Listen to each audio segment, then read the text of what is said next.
Bonjour, c'est Gilles du site boursicoté.com. Voici l'analyse technique du CAC 40 pour cette journée du jeudi 7 février 2013. Avec aujourd'hui donc une séance de continuité baissière puisqu'avec une ouverture en baisse à 3640,38, le CAC 40 marque un point haut à 3659,97, un point bas à 3601,05 qui sera aussi le cours de clôture. Donc on vient se placer dans la continuité du mouvement de consolidation entamé maintenant depuis le début de la semaine avec une perte sur cette séance de 1,15%, 41,85 points perdus par rapport au cours de clôture d'hier. Donc sans surprise, une séance dans la continuité après un rebond technique qui nous a permis de sortir de la zone d'exagération.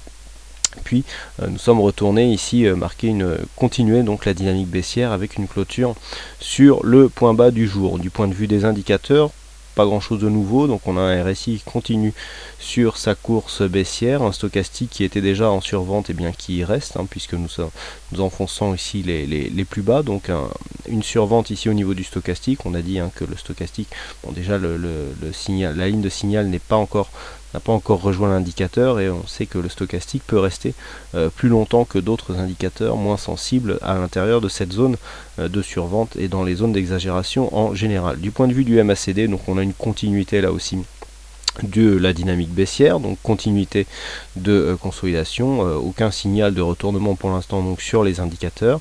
Du point de vue des volumes, eh bien c'est égalité donc par rapport à hier. Donc une continuité de mouvement là encore, pas de signal de retournement en vue non plus sur les volumes, puisque nous avons toujours des volumes qui sont supérieurs lorsque les séances sont baissières par rapport à ce qu'ils sont lorsque les séances sont haussières.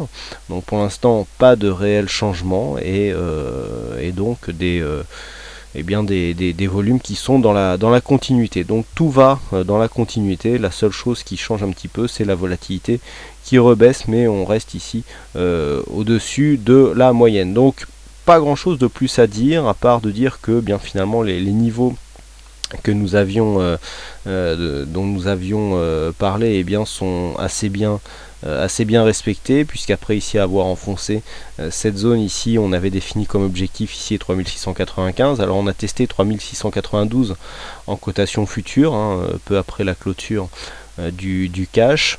Bon ben voilà, une phase ici, une phase de baisse dès l'ouverture, un petit rebond technique. Alors on était parti ici de ce point bas. Alors on est même allé un petit peu plus bas sur le futur, mais c'était ici parti d'un point bas qui, je vous l'avais indiqué, était largement en exagération baissière pour marquer un petit rebond technique. C'est quelque chose que l'on retrouve souvent pour ceux qui suivent donc l'analyse Forex, où sur certains sous-jacents les phases d'exagération sont beaucoup plus nombreuses. Et bien c'est un mouvement que l'on a l'habitude de rencontrer donc aussi, et que l'on peut rencontrer donc sur les indices. Donc petit rebond technique très rapide. On vient ici confirmer un petit rebond, une réintégration des bols, et puis on poursuit ici dans le mouvement de baisse avec ici cette clôture qui se fait encore une fois en dehors des bandes de Bollinger. Donc ici on voit, c'est la troisième, à part ici cette ouverture, mais c'est la troisième séance sur 4 où la clôture se fait en dehors de la Bollinger. C'est témoin d'une grosse dynamique baissière ici que nous avons actuellement. En ce qui concerne les niveaux, alors donc je vous avais donné cette zone est 3595. Alors pourquoi cette zone est 3595 ? Bon, je vous l'avais montré un peu hier, mais lorsque l'on élargit un petit peu, bon, on a bien sûr ce support ici, on a une zone de résistance qui donnerait cette zone technique un peu plus haut. On a ici ce point haut.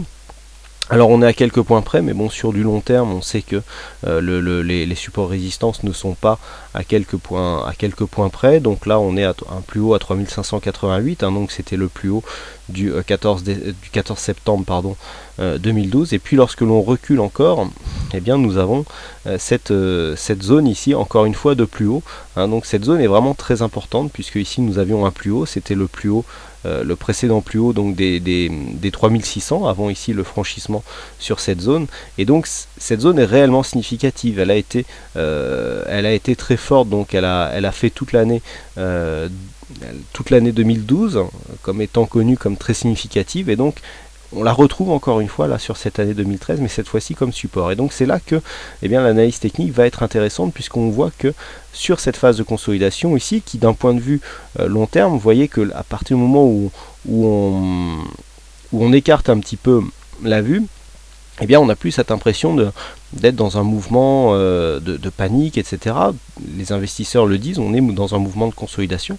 On n'a pas de gros sell-off, hein, il n'y a pas de gros décalage. Voilà, on est sur un mouvement qui, d'un point de vue du journalier, peut être impressionnant, mais qui finalement ne l'est pas tant que ça si on se replace dans une optique moyen long terme même. Donc on revient ici sur cette zone qui était précédemment une zone de résistance majeure. Alors maintenant, à voir si ce sera un support majeur. Alors pourquoi je vous montre cette vue un peu plus éloignée? Tout ça pour vous faire comprendre que c'est cette zone ici, les 3595, qui va maintenant être très importante. Pourquoi?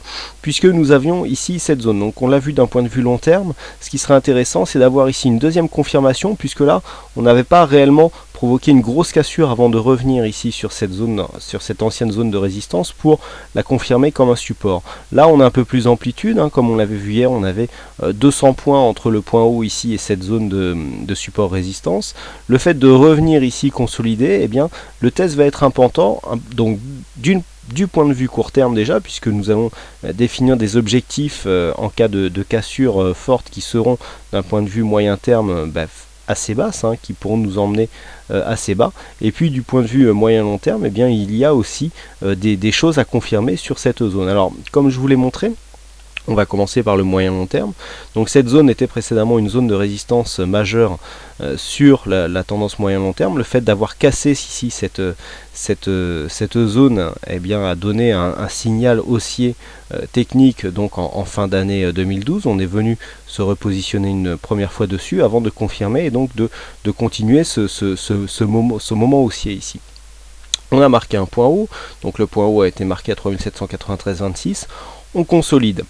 Maintenant, de deux choses l'une, soit cette zone ici est confirmée comme un support, et d'un point de vue moyen long terme, c'est un très bon signal, puisque dans le cas où nous aurions un rebond ici sur cette zone, eh bien, on pourrait avoir la confirmation d'une dynamique de tendance haussière sur l'horizon moyen long terme. Par contre, si on venait à casser ici, eh bien on manquerait l'overlap et donc on aurait un affaiblissement de la tendance moyen long terme qui est bien orientée à la hausse. Deuxième chose, d'un point de vue court terme, nous avons vu que en visualisant ce support ici, qui est un support significatif donc du point de vue de la tendance court terme, nous avions vu que nous avions quasiment ici une zone de anse avec tasse inversée. Alors je vous avais dit que je ne validerais pas cette figure comme telle, donc on n'aura pas une figure aussi puissante, mais on a potentiellement sur une cassure ici de cette zone de support un objectif de 200 points. 200 points pourquoi? Puisque d'après la règle des bascules, comme je vous l'ai dit hier, on prend ici à partir du moment où on a un support significatif avec une amplitude sur le haut, en cas de cassure relativement forte de cette zone, eh bien on reporte l'amplitude ici que l'on a en haut sur le bas. Donc on a 200 points ici de différentiel, et donc on aura 200 points sur la phase baissière. Alors c'est un petit peu moins puisqu'on est en échelle quand même, on est en semi-logarithmique, hein, ce qui est très important lorsque l'on fait de l'analyse moyen terme.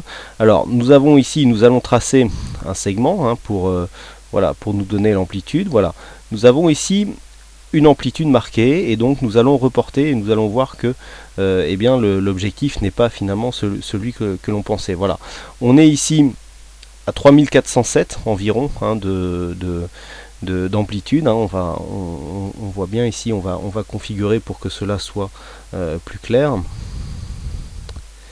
Voilà, et donc là on voit que si on reporte, hein, donc je reprends cette amplitude qui correspond donc à cette amplitude là, hein, c'est-à-dire le point haut par rapport au support, lorsque l'on reporte ici sur la cassure, on obtient donc cette zone. Donc la zone ici nous donne un objectif approximatif à 3409. Donc vous voyez que du point de vue de l'échelle logarithmique, puisqu'un 1% en fait, 1% sur cette zone représente moins que 1% sur cette zone, puisque la valeur faciale a augmenté, hein. C'est mathématique, et donc ça c'est assez important. Tous les graphes normalement d'analyse technique moyen long terme devraient être en semi-logarithmique. Bon, je sais que certains ne sont pas trop d'accord avec ça, mais personnellement c'est mon point de vue.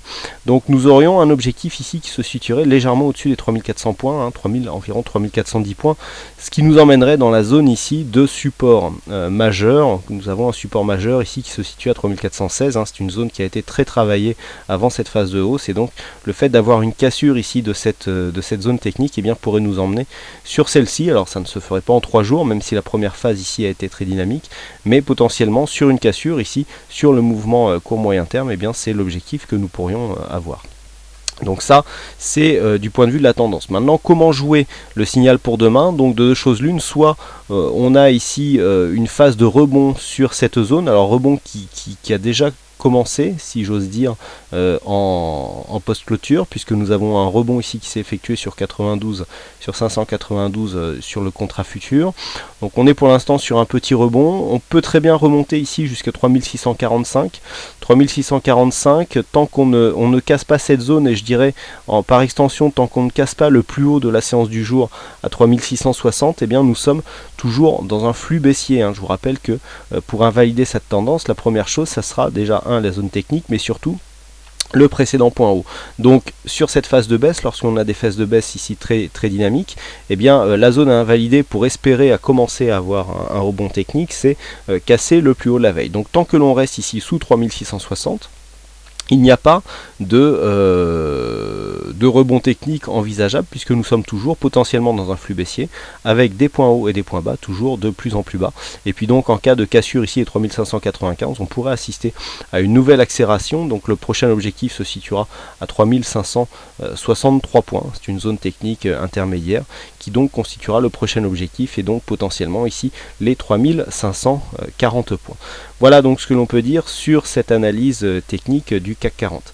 Alors aujourd'hui c'est C3L qui gagne au jeu du fixing, et puis quant à moi, donc bravo à toi pardon, C3L, et puis quant à moi il ne me reste plus qu'à vous souhaiter à toutes et à tous une bonne soirée.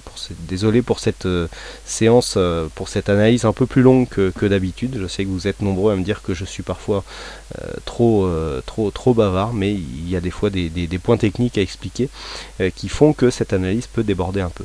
Voilà, donc je vous souhaite à toutes et à tous une bonne soirée, bonne chance dans vos trades, et je vous donne rendez-vous dès demain pour d'autres analyses techniques en vidéo. Bonsoir à tous.